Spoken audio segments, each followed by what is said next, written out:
मुरादाबाद में स्थित एक परिवार के अंदर एक लड़की रहती थी जिसका नाम था सिरिया और उसकी एज सिर्फ 8 साल थी। उस 8 साल की सिरिया के साथ कुछ ऐसा होता है जिसे सुनने के बाद तुम्हारे रोंगटे खड़े हो जाएंगे। तो आइए जानते हैं आखिरकार सिरिया के साथ क्या हुआ ऐसा जिसे सुनने के बाद मैं भी डर गया हूँ और आप लोग भी डर जाओगे। तो वीडियो को थोड़ा भी स्किप मत करना, क्या पता आपके हाथ से कौन सी जानकारी निकल जाए, क्योंकि जो मैं अभी बताने वाला हूँ ये घटनाएं हमारे सभी के साथ हो सकती हैं। तो आइए शुरू करते हैं आज की स्टोरी। लेकिन क्योंकि उससे पहले वीडियो को लाइक कर लो और जो लोग नए हो चैनल को सब्सक्राइब करके बेल नोटिफिकेशन जरूर सोल कर लेना। और हाँ, लाइक जरूर सा कर देना। इस बार एम रखते हैं 500 लाइक्स का, तो जल्दी से कंप्लीट करो। तो चलो अब स्टोरी के आगे बढ़ते हैं। देखो, 8 साल की सिरिया जो मुरादाबाद के अंदर रहती है, उनके घर में उसकी मम्मी और पापा और तीसरी वो और उसका एक छोटा भाई, टोटल 4 जने थे। लेकिन एक रात कुछ ऐसा हो जाता है कि उस रात ने उन लोगों की पूरी जिंदगी ही उजाड़ दी थी। तो इस कहानी को मैं थोड़ा शुरू से समझाता हूँ। देखो, सिरिया जिसकी एज सिर्फ 8 साल थी, उसकी मौसी की लड़के की शादी थी और सिरिया और उसकी पूरी फैमिली उस शादी में जाने के लिए तैयार होती है और फाइनली वो उस शादी में चले भी जाते हैं। लेकिन यहाँ तक सब कुछ ठीक था और असली जो कहानी शुरू होने वाली थी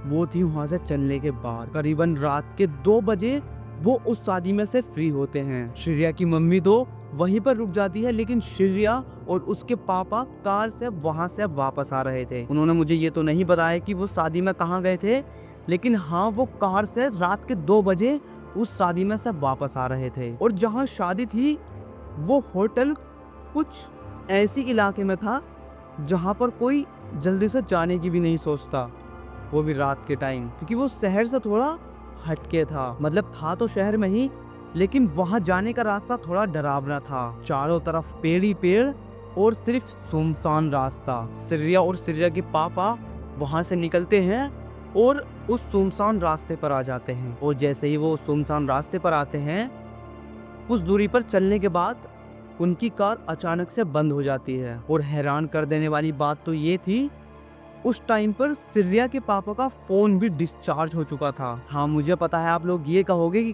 कार में चार्जिंग पॉइंट होता है, लेकिन एक बात कहते हैं ना, जब किस्मत खराब हो तो इंसान कुछ भी नहीं कर पाता। उस टाइम पर वो डाटा केबल नहीं लेके गए थे जिससे वो अपना फोन चार्ज कर सकें। और जैसे ही उस सुनसान रास्ते पे उनकी गाड़ी एकदम से रुकती है, तो सिरिया के पापा बाहर निकलकर देखते हैं कि आखिरकार कार में हुआ क्या है। और जैसे ही सिरिया के पापा कार से बाहर निकलते हैं और वो बोनट खोलकर आगे का वो देखते हैं कि इंजन में से धुआं निकल रहा है। वो तो कुछ कार में होता है जिसमें पानी डालते हैं, क्योंकि उस टाइम पर वो बहुत ज़्यादा उबाल मार रहा था, जिसमें कार के अंदर कुछ होता है, शायद मुझे उसका नाम नहीं पता। उसके अंदर पानी डालते हैं वो जो बोतल में उनके पास थोड़ा बहुत पानी था। और करीबन 10 मिनट इंतज़ार करने के बाद जब वो कार को स्टार्ट करते हैं तो कार तो स्टार्ट हो जाती है और वो फाइनली वहां से चल देते हैं, सिरिया और सिरिया के पापा। लेकिन लगभग कुछ आधा किलोमीटर दूर जाने के बाद कार फिर से अचानक से, मतलब एक साइड से ऊंची नीची हो रही थी।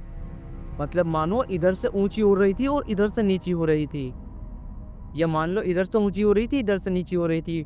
मुझे प्रॉपर नहीं पता, जितना उन्होंने बताया मैं सिर्फ इतना बता रहा हूँ। और जैसे ही वो कार रोकते हैं और वो गेट खोलकर बाहर जाते हैं, वो देखते हैं कि एक साइड के दोनों टायरों की हवा निकली पड़ी है। और वो थोड़ा ध्यान से देखते हैं तो वो देखते हैं कि वहां पर टायर के पास किसी ने कट मार रखा है, जिस वजह से टायर भी फट गया और ट्यूब भी फट गया। और इस टाइम पर आकर सबसे बड़ी समस्या थी, क्योंकि कार आगे जा नहीं सकती थी, क्योंकि उन्होंने भी उस सिचुएशन में आकर रोकी थी जब उनको लगा कि अब अगर थोड़ा और चलूंगा तो इसका पहिया बाहर ना आ जाए।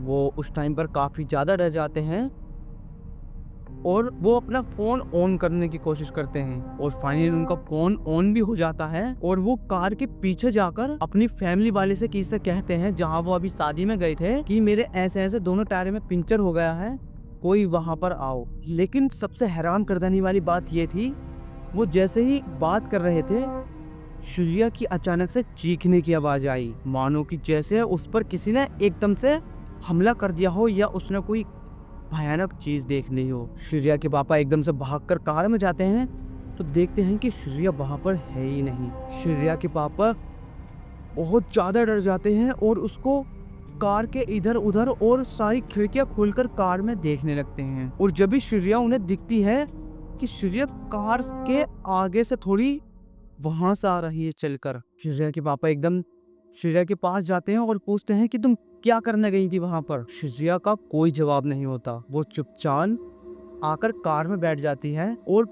लगभग 20 मिनट के बाद श्रेया के पापा के दोस्त वहां पर आ जाते हैं और कार को वहीं साइड से लगाकर उस कार में बैठकर अपने घर चले जाते हैं। लेकिन असली खेल अब शुरू होने वाला था। जैसे ही वो घर जाते हैं, श्रेया अचानक से खून की उल्टी करने लगती है, जैसे मानो उसने कुछ ऐसा खा लिया हो जिससे उसका पेट गड़बड़ हो गया हो। लेकिन श्रेया के पापा ने तो खुद उसके साथ बैठकर खाना खाया था और उसने ऐसा कुछ भी उल्टा सीधा नहीं खाया था जिस वजह से उसकी तबीयत खराब हो। और उस टाइम पे तो उल्टी उल्टी करती है श्रेया और जाकर सो जाती है अपने पापा के ही पास। और जैसे ही उसके पापा सुबह उठते हैं तो देखते हैं कि श्रेया वहां से गायब है। श्रेया के पापा एकदम से घबरा जाते हैं क्योंकि उनको रात वाली बात याद थी कि वो अचानक से गायब हो गई और अब फिर से अचानक से कहाँ गायब हो गई। तो वो देखते हैं कि श्रेया बाहर छज्जे पे खड़ी है और वो सिर्फ एक चीज को घूरे जा रही थी। सामने की साइड एक तांत्रिक बाबा खड़ा था। वो लगातार सिर्फ उसको ही घूरे जा रही थी, जैसे कि मानो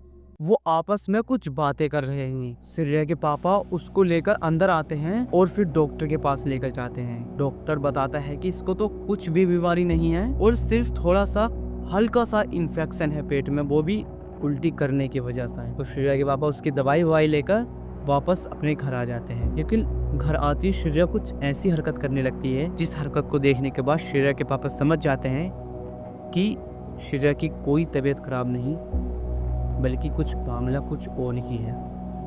क्योंकि श्रेया जैसे ही घर आती है दवाई लेकर, वो देखते हैं कि श्रेया जमीन से कम 2 इंच ऊपर थी, मतलब श्रेया हवा में थी।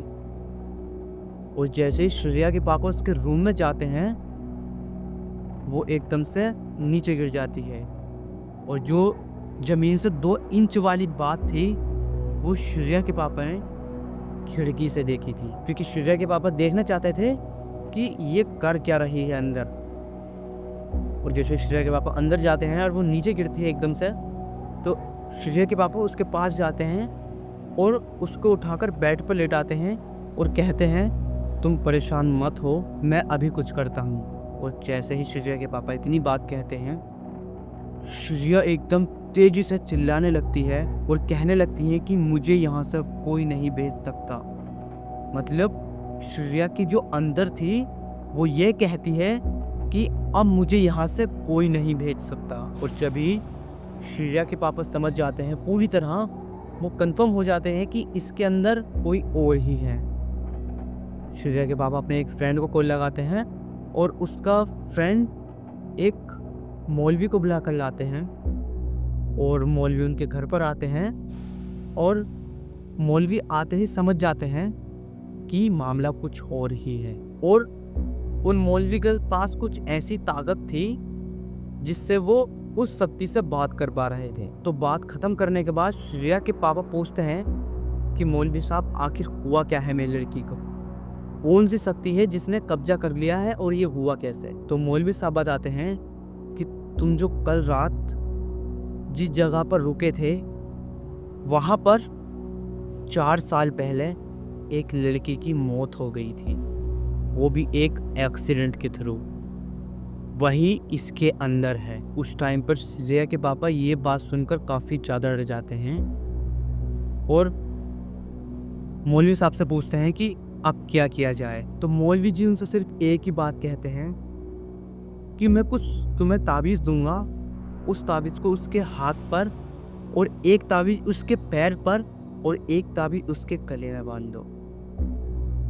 और श्रेया के पापा आप ऐसे ही करते हैं और वो मौलवी उनको कुछ पानी देते हैं पढ़कर और श्रेया के पापा से कहते हैं कि तुमको ये 3 टाइम पिलाना है और पूरे घर में छिड़कना है अपनी। और फाइनली कुछ दिनों के बाद श्रेया ठीक हो जाती है। उस बात को आज 4 महीने से भी ज़्यादा हो चुके हैं, मतलब श्रेया 4 महीने पहले ठीक हो गई थी और श्रेया इस टाइम काफ़ी ज़्यादा सही है और सही बताऊं तो मैंने बात भी की है सिरिया से। तो गाइस, इस घटना से सिर्फ मैं आपको इतना समझाना चाहता हूँ, सबसे पहले अगर आप किसी ऐसे प्लेस पर जा रहे हो कि वहाँ पर दूर दूर तक कोई नहीं है, तो अपना फ़ोन तो चार्ज रखना ही चाहिए थी। और उससे पहले पेट्रोल या डीजल का भी ध्यान रख लेना चाहिए, और कभी भी अकेले तो नहीं जाना चाहिए। तो आशा करता हूँ कि तुम लोगों को ये वीडियो पसंद आई होगी। अगर पसंद आई है तो वीडियो को लाइक कर देना और चैनल को सब्सक्राइब करके बेल नोटिफिकेशन जरूर सोल्व कर देना। मिलते हैं गाइस जल्दी के नेक्स्ट घटना में। जब तक के लिए सतर्क रहिए और सावधान रहिए। बाय।